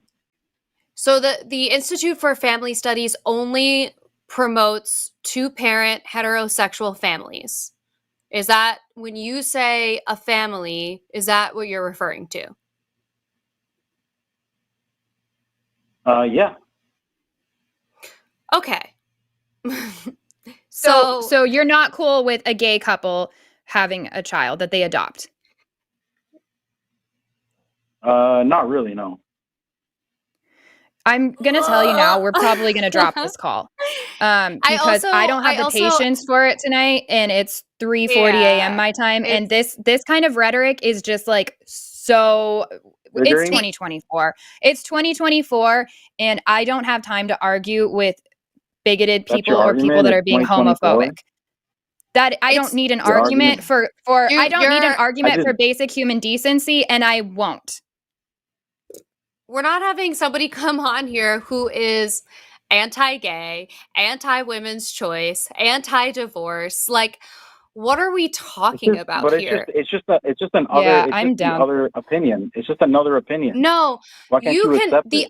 No. Because your opinion is hateful. No, I will not no. Because your opinion is hateful and is damaging to people. I don't hate gay people. Opinion, you don't want to. You're talking about supporting families, and then you're on one breath you're saying, "Oh, family," and then you're saying, "Oh, but only the kind that I support." Not a gay couple who has been together 20 years and wants to adopt a child. The human race will. Sorry, I scared my dog. Also, queer people can procreate too. So. How can the human race, like the fact that you think, okay, Jake, babe, listen to me for a second, okay? If you're so worried about the human race procreating, get a therapist and then find a girlfriend and start procreating on your own. How about that? I think I think this I'm is done a with good this place to call. end the Why call. don't you sound Yeah, a I think therapist for that? that's good. You Great. should Okay. totally go listen to this call and go play it for a therapist and see what they think. Thanks, Jake. Yeah, you need a therapist. I have one. My God. I have one, and it's great, and it's how I'm going to sleep tonight after that call. I'm so sorry for anybody that had to listen to that last little bit. I think Jake should Jeez maybe Louise. be banned from calling again. Yeah, or like I'm maybe we down. just are not going to pick him up again because Let's at least make sure that's we in the notes. had- I'm done with we that. had this conversation before about the Institute of Family Studies. We talked about that. I think Min called in, who's actually like, we love Min. Min is so lovely. Right. But that I was suspicious that was where that source was coming from. Right. Yeah, and then even Jake like I pointed out over and over again, that study still did nothing for his argument at all. It's just his argument is completely based on prejudice and bigotry. And it sounds like he's been indoctrinated by some of these podcast, whatever, like incel bro dudes. And that was crazy. Yeah, I'm not into it. Okay, let's get through these before I fall asleep. $10 from Peter Skaggs. Thanks, Peter. First. Also, apparently I did say something about him having small balls. So like, I don't really want to apologize to Jake, but I want to just acknowledge that I said that. That's like very out of character for me. Yeah, it's very out of character for me. I think I was just like really I didn't upset. even hear you say that. Morgan messaged me and just said that apparently I said that. I don't remember that. I think I like blacked out of anger. So like, I don't want to apologize to Jake, but I will apologize for saying that specifically. Actually, no, I don't apologize for saying that. I apologize for being very sure that I didn't say that and insisting that I didn't say that. But if I'm being perfectly honest, I don't know that I don't stand by that at this point, because what the hell? Anyway, okay, $5 for a Monkey a Typewriter. If you guys do that podcast, you should get UFC broed up and make your arguments mirroring their energy, in the name of cultural respect. That's so funny. It's like, sometimes I think that, like, honestly, I'm glad that Jake called, because I think that convinced me that I don't think I could ever do the Whatever podcast, because that was my thought in the middle of that call. I was like, no, can't do it. I don't think I could do it, because it's going to be that. You're right. Exactly. Yep. It's going to be that, but on their terms, which is even Sounds worse. Terrible. So, $5 from Archradish, my friend Eve. Trolling? I'd be shocked. Shocked, I say. No, I would never. I would never. You? No. Me? $5 from Sam Q. First time ever donating to a show on YouTube, but love y'all and want to support. Aww. Thank you. Thank you. So kind. I appreciate you. $10 from Peter Skaggs again. Thank you, Peter. Genuine curiosity. How do y'all feel about the prevalence of cosmetic surgery, fillers, anti-aging, etc. of people in the public eye? Is it self-image or more societal pressures across the spectrum? That is like, I have so many thoughts on all of this that maybe this is what we can open with one of our upcoming episodes. Oh my God, you're in your glasses. You're so cute. I love it. I'm so distracted. But I think that's such an interesting thing to talk about. I have like a spectrum of feelings on the whole thing, and thoughts and feelings that I don't even want to get into right now, because I'm so tired. It's a lot. But Alyssa, that's a big, I don't know. Big question. I'm gonna add that we have somewhere we have a shared note, and I'm gonna add that to our notes, and we'll talk about it more at length when we have more time, because I think, that would be a really interesting. Okay, we have a chew gum breakdown. Yes. I think I'll give like a little tiny synopsis or preview of my thoughts on it. I think first of all, it comes down to individual choice, and each person is going to have things. There's also a spectrum of things you can participate in as far as cosmetics go. I am actually a licensed esthetician, so I'm deeply interested even just in the science and mechanisms of all of this stuff. But as far as like women or just humans in general choosing to do different procedures, there's a range of reasons for it. There's a range of reasons not to. There's all kinds of things. As far as like why we're seeing this a lot more, first of all, it's more accessible, it's safer. And then there is the aspect of trendiness for different things and different procedures. And So there's just so many thoughts I have. I don't know. Well, let's talk about it sometime. We'll have like a whole thing. I'll say my super quick thing is I like have fillers and I have Botox. I don't feel like I don't look any different than like the way that I don't think I like made myself look super different, but whatever.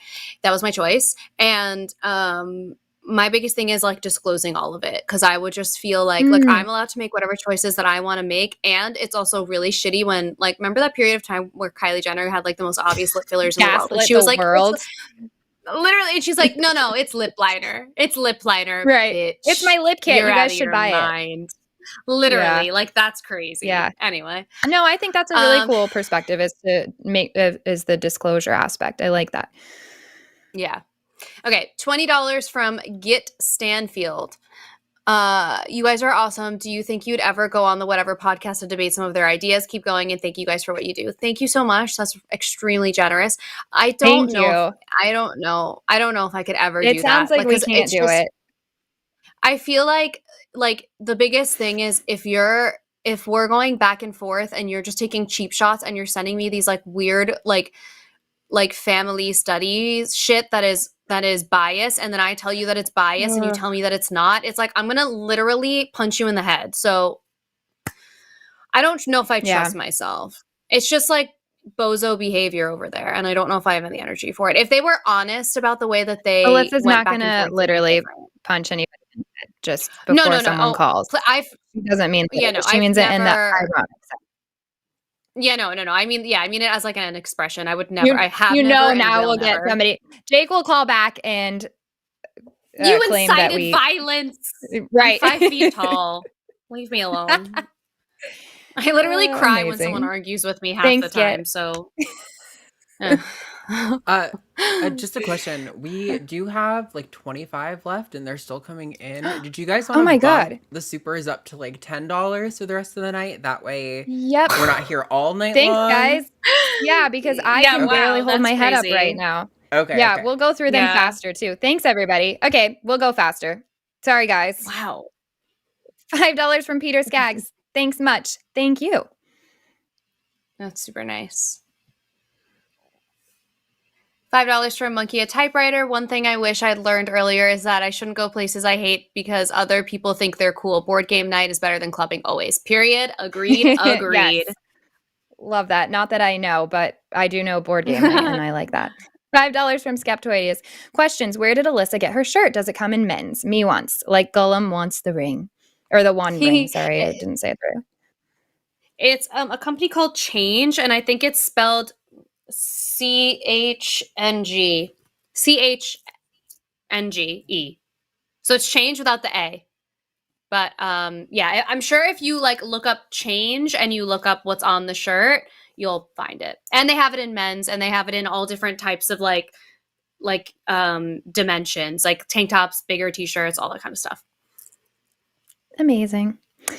$5 from Cody Reagan. Love the show. Have been recommending the show. Appreciate learning more about women's issues and becoming a more informed ally and a stronger person. Thanks so much, Cody. Thanks, Cody. 10. This is like the bane of my existence. Pounds is different currencies. From Herbie. Thank you. Do you know Herbie? Yeah, Herbie is like my favorite Facebooker because on my Facebook page, I get the worst comments of all times, and I don't have time to get to a lot of it. And Herbie is like, I should be in there sending Herbie money that, because yes, they're like running the show for me. It's really great. Anyways, sorry. I remember that. You can read Thank you it. for the show, ladies. I'm so touched by the care, kindness, and understanding you show to the callers. Thank you so much. That's a really nice thing to say after we just had that phone call. Oh, 5 more pounds from Herbie Shine. You're also both totally badass when needed. Thank you. We do our best. We do our best. Okay. $49.99. Holy moly. Wow. Thank you. That's super nice. Once again, you have shown why you're the best show on the line. Eventually, I will get the nerve up to call. I have a story to tell. I think both of you should be producing a long-form podcast that ties your origin stories with where you are now. You know, I'm thinking about it too. I think we would have a great pod. Or maybe we should just put this show in, like, download it to be a podcast. I don't know. We'll talk to Jimmy about it. Anyways, thank you so much. We could do sometime? We should do like a pre-show, like pre-gaming show one night where we go like live on Instagram together for like 30 minutes before the show. That's and just a great hang out. idea. Yeah, when you're in a less crazy time zone, we'll do it. Perfect. Sounds great. $5 from Monkey a Typewriter. Honestly, the fact that Jake can't tell the difference between a right-wing blog post and a scientific study explains like 90% of what he said. Yep. Yeah, that was painful. It was really painful. And I knew the Institute of Family Studies, like I knew it's there's not even that many of them. I mean, I'm sure that there are, but that's the one that's like the number one. Like I see that shit all the time. It drives me crazy. Yeah. So I had a feeling that that's who it was. Anyway. Yeah. $20 from One-Eyed Heathen. You are being very patient with Jake. I don't think he's ready to examine the data. Thank you for giving it the old college try with him. Hopefully others like him will come around. Keep up the good work. Thank you so much, and thank you for your generous super chat. It's hard because part of me is like, I want this to be a productive conversation, but like it's hard because I felt like he was not willing to be, it's like, I don't even want to say wrong, but he wasn't willing to like change his perspective. It was just like very determined on proving his perspective, even if I'm sitting here saying like, okay, but like what you're saying is not correct, unfortunately. Factually. Wow, big stretch. Yeah. Aw, puppy. $5 from Sam. Oh, I for one and now completely I for one.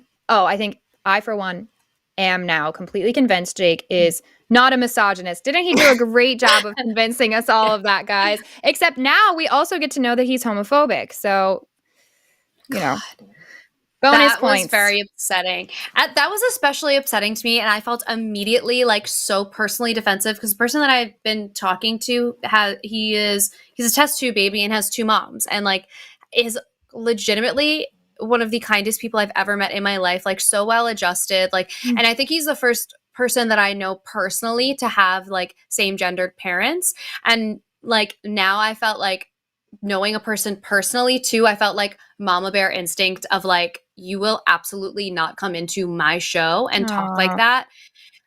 It's just so rude. Anyway, $10 from Git Stanfield. Where is the data which indicates promiscuity and low birth rates? What is the correlation? I would also like to know. Right. That's a wild jump that was made there. Ugh. Like, thanks, Git. It's just contradicting like over and over again. It's crazy. Right. Yeah. I can't. I'm not even going to go down that path. $5 from Aaliyah Shauna, maybe Silverbow. If you only put the burden of being sexually pure on women, you might be a misogynist. Yep. That's the perfect way to word it. Thank you. Yep. Also, and Anarchic Fox, their thing moved too fast, said that meeting Jake where he's at to help him understand other points of view to help him change his mind is very challenging. That's really hard. She's so like inundated with all this other crap. Okay, $5 from Skeptoidius. Jake's sources are his opinion. Good thing his opinion means less than nothing. It's like if he had like actual sources and maybe we could talk about it, but like, yeah. Yeah. Any of his like main points that he was trying to make had actually zero.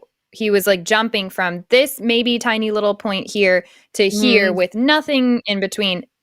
Alyssa summed it up nicely comparing it to faith in a God. So he has faith in misogyny, and he should have just admitted that. $5 for Monkey at Typewriter. If Jake's overseeing everyone's pants dances, I think he needs a big hat, like something that says, "I'm the Pope of Poon, Incel King of Boom Boom." Oh man, Jake's gonna really have his feelings hurt now after this. $10 from Get Stand. Oh, sorry. Go ahead. No, it's okay. Ignore my earlier super chat, by the way, Alyssa and Eve. Which other one? The one that said that, are we going to go on the show? Oh. He sent it like 10 minutes after you guys were talking about it. And so he was in the chat being like, oh, I'm so embarrassed. Yeah. Oh no. It's okay. You never know. You didn't need to send us $10 to say that. It's so fine. But thank you for doing that. That was very generous. $10 from, oh God, I'm going to not do this well. Yuri? and I'm not even going to try your last name because I don't want to be rude because I suck at pronouncing things. And I can't even read right now, you guys. I'm like so tired. Jake motivated me to send you some money. He's a lot to deal with. Don't apologize to him. Love the show. Thank you so much. Thank you. I love the whole like death thing. It's really I know. happening. I want to get like knuckle rings that say like DATH. Like how badass would that be? Eve, I am so serious. I would get that tattooed on me. You think about it. We should get a don't apologize to him tattoo. Listen, don't test me. Like death? I will. Death. I would get death. I'm not even going to say what kind of tattoos I have. I will absolutely do it. So, okay. I love it. Okay, $5 for fucking a typewriter. Jake mad because the only thing that will fuck him is reality. Also, and say it with me, folks. Nuclear family. Jesus, Jake, read a book. He was saying Y'all did great. Nuclear. He was saying nuclear. Yeah. Based on some of his other resources, it's all right. I say words wrong all the time, so I can't even laugh at that one. There was so much to laugh at though. $10 from Dylan Fuller. Jake, when no-fault divorce was legalized, men's life expectancy went up. Women used to kill their husbands because that was the only option they had. This is very interesting. And many looked away. Divorce has overwhelmingly saved men. It saved humankind because staying in relationships that are terrible for you, we do have studies that show what happens to your immune system shuts down. Mm-hmm. It is bad news for everyone in a bad relationship. So, and if people leave a relationship, it's because they don't want to be in it anymore. And if Jake wants to say that's because they're bored, regardless, if you think it's a good reason, they don't want to be in it. That automatically makes the relationship not good. So anyways, I love divorce. I think it's great. I think people should get divorced if they want to get divorced. This one's you. Sorry. $5 from Larry Fishman, I think. Jake is the kind of guy that makes me wonder why it took me until 34 to realize I'm a trans woman. He's a tough Jake's all kinds of things. Thanks, Larry. $5 from Wonder Woman. 100% happily divorced woman. Best decision I ever made for myself and my family. The dude was so controlling and abusive. Yeet.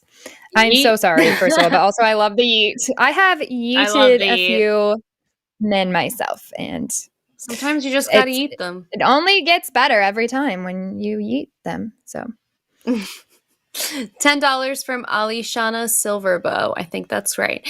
I walked into my dentist's office one night and said, I think I'm a moth. My dentist said, shouldn't you see a therapist? I replied, I was on my way to a therapist and I saw your light was on. That's funny. That's a silly joke. That's actually really cute. Aww. $5 from Charlotte. I went to my weekly therapy this morning. My child has 2 moms. The kids are all right, despite people who insist otherwise. Love that. Yeah, literally, like I said, like literally one of the nicest, kindest, most well-balanced people I've ever met in my life was raised by 2 moms. So I don't know what the hell they're talking about. $9.99 from Daniel. Oh, sorry. Was that you? Know. I don't know what I'm doing anymore. Hey, it's a great comment. Great show. Western women. Can we? Western women. Okay, that's gonna be the way it the was next... said was. I'm gonna text Jimmy again and be like, "Hello, I text him like pretty much every Tuesday and ask him about merch." Okay.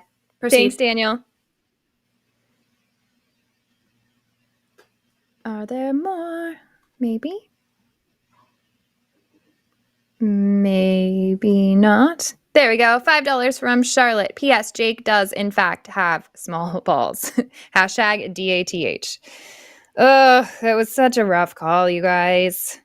I was kind of like, I thought he was calling back with, because, you know, on the call last time, we're like, call back with data and let's talk about it. We answer, and he immediately was just complaining it clearly wasn't going to go well. So $10 from Gen X Stream. Great show tonight. Love the flirting. That was me. Oh, and that was you in the chat that said that. Here's 10 buckaroonies to debunk these bigots who think all opinions are equally valid and sound. Thank you so much. Yes, the show is Alyssa and Eve flirting. Thanks, Gen X. $10 from Dylan Fuller. I was curious if you've heard of folks like me who overlap in being asexual and being hypersexual because trauma and how common it is. I hope to call for a deeper discussion, but that's my main question for you. Oh, I don't think I have. That's a great question for next week because I want to have another sex expert on. And I would love to know if they have, like, I've never had personal experience talking to anybody who overlaps both. But I would love to know about your experience. So if you're around, Dylan, next week to call, we'll have another sex expert on so we can have like a really nice balanced conversation.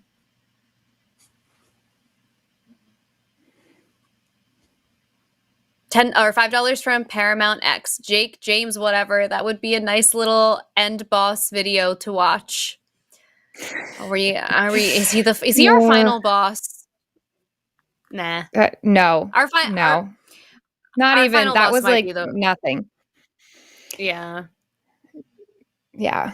$10 from Wonder Woman. Love your content, Eve. Helps me feel comfortable being myself as a woman and deconstruct from purity culture and everything else. Thank you. Oh, that's so kind. Thank you.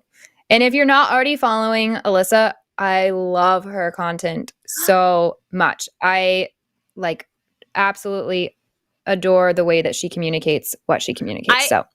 Okay. And she talks about all the things that I don't talk about. So no, but same with you. And also now it just sounds like we're doing a bit, but like this is so true. Every time your videos come up, I have to like reel myself in from just commenting on all of them, just being like, oh, I just love you. I'm like, at some point she's gonna be like, this girl is weird. I feel the same. Did you see yesterday? I was like commenting on your video. I was like going back to your video and also like you're like, I don't know that I can behave this way. Like I would not behave that way with most other humans because I'd be like, they will think I'm an insane stalker. And no, this is the cadence that we have. Yeah, it is. This is what we've created, and I'm so pleased. So pleased. $19.99 from Narrative, dude. Oh, and then here we are. So off. We're so off today. This 20 is hoping you don't go on whatever troll farm. Yeah, facts. Thank you. Thank you for always being so generous. And I don't think we're ever going there. $10 from Chris. The human race. Sorry, I scared my dog. Oh, Bonnie. I growled that. I love that you took a moment. You're like apologizing to your dog, which that's great. Bonnie should be apologized to, but not him. He should never be apologized to. Thanks for the laugh because he was on the pissing me off. Yeah, he showed his misogyny and homophobia in the same call. Oh, it wasn't Bonnie. What? It wasn't Bonnie. It was Astro this time, who's my little boy. Astro. And I screamed the human race, and he literally was like, and I was like, oh my god! I just like scared the entire dog. So the whole bed. Anyway. I bet he and Papa Fascist are proud. #DATH. Thanks, Chris. Crazy. $10 from SJL. If you ever let Jake back on again, ask him if he's an Andrew Tate fan. What is a nuclear family? I can't even say it the way that he was saying it. Nuclear, yeah. That pronunciation was driving me bananas. I didn't even notice it because I felt like I blacked out. I mispronounce things all the time, so I didn't even get on that. Yeah. That was the least of my worries in that call. $19.99 from Jamnik06. You apologize to us for taking too long on each super chat. That's why we super chat. #don't apologize to us. Also, only go on a troll show if you can film the whole thing. Then you can expose any dishonest editing. Okay, imagine if you could go on with like a secret who knows what they have you sign though. That's the problem with those. Usually there's a lot of NDAs involved in my experience. But. Yeah. And I think it would have to be a situation where it would be like, I would only go on if they would allow us to also film or at least record or, whatever. We would have to have I wouldn't sign an NDA. Contract. Yeah. I'm not signing a freaking NDA with those dweebs. Get out of town. Hell no. I'm not doing that. Is this me or you? I think it's you.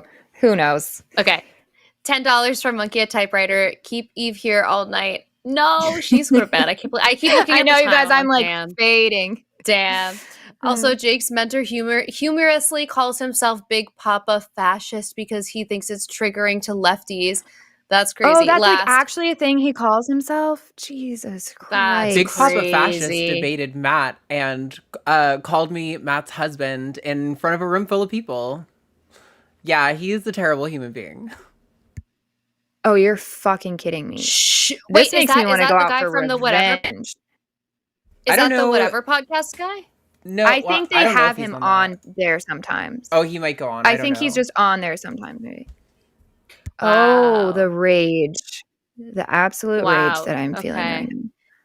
Last, Death Knuckles. Okay. Aw, Amargan.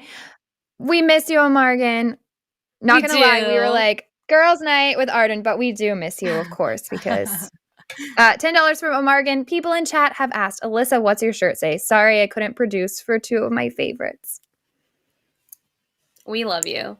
It says, only respecting women you're attracted to isn't respecting women.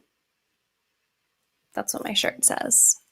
It's a good one. I also it's a good one. Feel like we should have rings that are death, like DATH. I really would like to do this. I feel like that'd be so cute.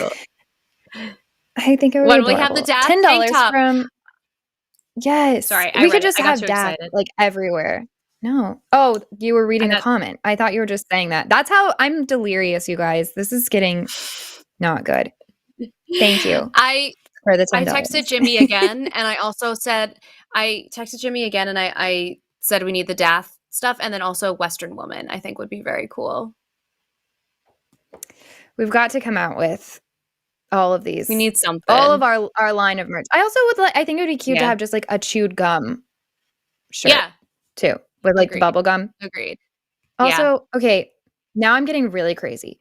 What if we could take some kind of picture? Now we actually have to hang out where we're like back to back, like, you know, like like, oh God, what's Charlie's the show Angels? that I'm thinking of?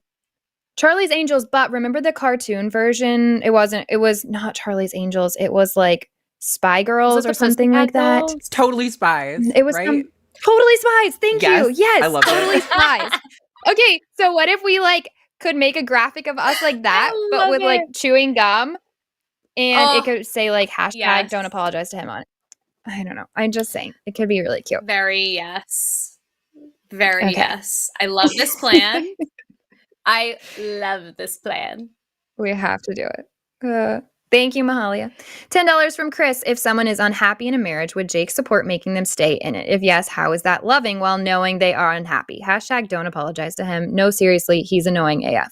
Yeah, I mean, that's I was trying to get to those points and we couldn't even get there. But yeah, nothing was making any sense. Thank you guys so much. Even though you all kept me awake. It was like so much love at once. Yeah, it was. But it was so much fun. We're gonna miss you next week. Are you doing your long break now, or are you back? Like I don't know yet. Or do we not know I think yet? I have to. Okay.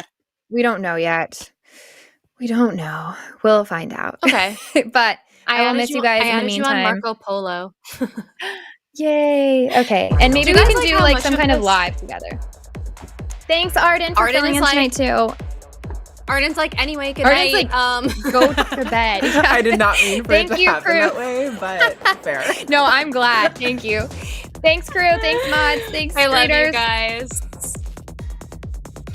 Get some sleep, my girl. I added you on Marco Polo. I'm going to. Okay, I'm gonna send you a thing.